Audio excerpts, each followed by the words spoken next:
राजकुमार road जी, कल आप नहीं बोले थे, आप बोलिए। माननीय सभापति महोदय, माइक शुरू नहीं हुआ।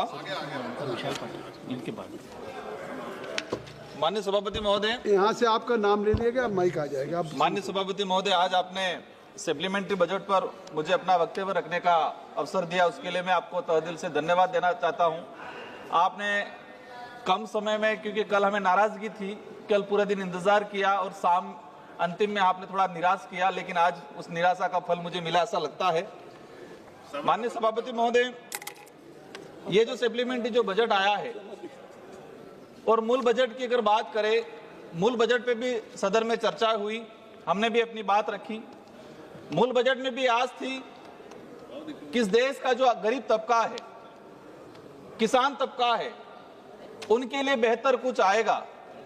और सप्लीमेंट्री बजट में भी यही था कि हम इस देश का जो गरीब तबका है उसके लिए क्या कर रहे हैं।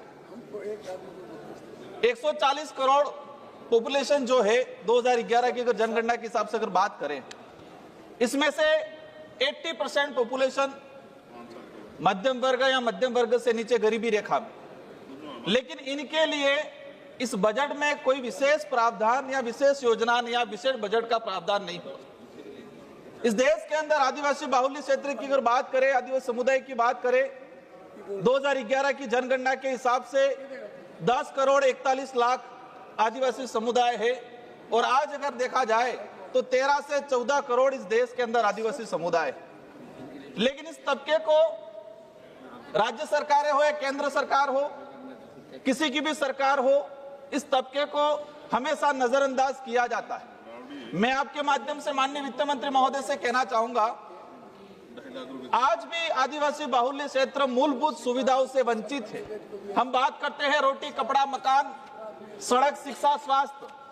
आज भी आदिवासी बाहुल्य राजस्थान, मध्य प्रदेश, गुजरात, छत्तीसगढ़ कई ऐसे इलाके हैं जहां पर उस गांवों में सड़क नहीं है, स्वास्थ्य सुविधा नहीं है, पढ़ने के लिए शिक्षा नहीं, विद्यालय नहीं है। अगर विद्यालय है तो कागजों में है, उसका भवन नहीं है, और भवन है तो वहां टीचर नहीं है, और टीचर है तो गवर्नमेंट इतना उसको मतलब कहे कि गैर शैक्षणिक कार्य दे दी जाती है, वो पढ़ा नहीं पाता। मैं मूल रूप से कहना चाहूंगा, रोजगार गारंटी योजना, रोजगार गारंटी योजना आदिवासी, दलित, पिछड़ा जो गरीब तबका है उसको जीवन यापन करने का सबसे बड़ा सहारा था।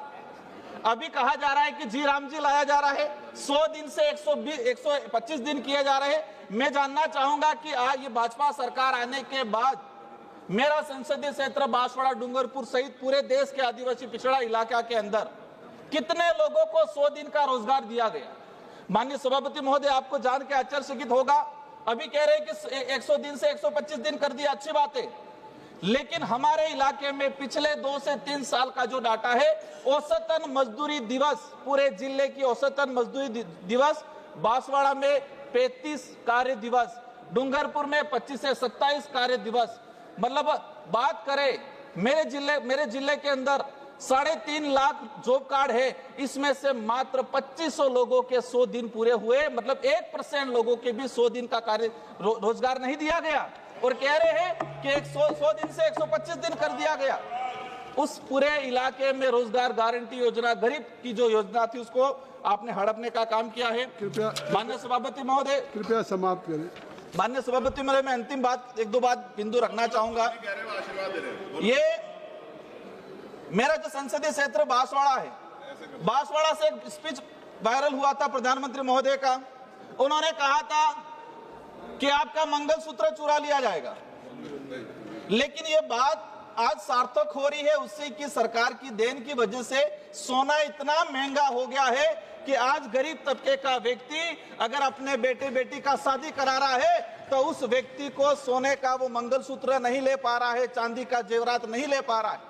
आज गांवों में जन जागरण हो रहा है कि महंगा इतना सोना हो गया, चांदी हो गया है, तो शादी ब्याह के अंदर सोना चांदी को वो इग्नोर करे। सामाजिक स्तर पे जन जागरण हो रहा है। कहा था मंगलसूत्र छीन लेंगे, और आज वो खुद छीन रहे हैं, गरीब के बेटे का, गरीब की बेटी का। माननीय सभापति महोदय, मैं कहना चाहूंगा कि ये जो गैस सिलेंडर का जो मामला है, एक गरीब को आपने हर घर गैस योजना दी, लेकिन आज जिस तरह से महंगाई बढ़ी है वो कहीं न कहीं आम जनता पे भार है, उस पर विशेष ध्यान दे। और अंतिम में मैं कहना चाहूंगा, मेरा संसदीय क्षेत्र बांसवाड़ा डूंगरपुर माही प्रोजेक्ट, माही जो नदी जाती है जो मध्य प्रदेश से निकल के राजस्थान होकर गुजरात जाती है, उस इलाके से सिंचाई परियोजना के लिए लंबे समय से डिमांड चल रही है। प्रत्येक पार्टी के लोगों ने इस बात को डिमांड मांग की है, मैं भी इस मांग को पुरजोर तरीके से रखना चाहता हूं। अगर वो सिंचाई प्रोजेक्ट सैंक्शन हो जाता है मेरा संसदीय क्षेत्र के अंदर, तो जो पलायन हो रहा है गुजरात महाराष्ट्र, क्योंकि हमारे इलाके से मतलब 25 से 30% पलायन अन्य राज्यों में रोजगार के लिए परिवार सहित छोटे बच्चों सहित होता है, तो उस पलायन को रुकावट होगा।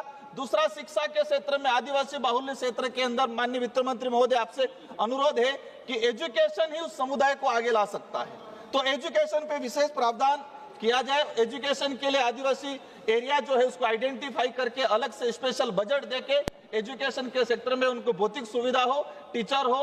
और विशेषकर दूसरा बिंदु है सिकल सेल, एक बीमारी आदिवासियों के अंदर अनुवांशिक बीमारी आई है, स्वास्थ्य विशाल पाटिल, अब कृपया समाप्त करें। श्री अनुदान